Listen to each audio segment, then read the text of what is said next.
আম্মু হচ্ছে অনেকগুলো আমসত্ত্ব বানিয়ে রেখেছে। তো আম্মুর কাছে এসেছি বেড়াতে, আমের সিজনের আম তো খাচ্ছি, সেই সাথে হচ্ছে আমি যেন পরেও সিজন যখন থাকবে না তখনও খেতে পারি, এই জন্য অনেক আমসত্ত্ব বানিয়ে রেখেছে। তো এইগুলো আমার এখন দায়িত্ব দিয়েছে কাটার জন্য, বসে বসে আমি এখন এগুলো কাটবো।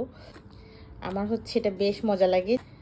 আমি খুব একটা ভালো বানাতে পারি না, তবে আম্মু প্রত্যেক বছর অনেকগুলো করে বানিয়ে আমাকে দেয়। তো এগুলো বসে বসে এখন আমি পিস করব।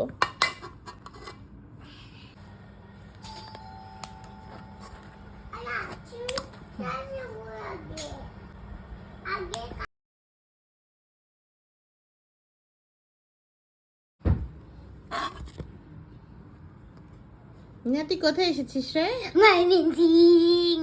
এটা কি? এটা আমসত্ত্ব আমার ফেভারিট ফ্রুট। এটা তোমার ফেভারিট? দাঁতের জন্য খেতে পারবো না, তাও আমি এভরি আমের সিজনে একবার করে খেতেই হবে, নাইলে আমি কেসা বানাইছি।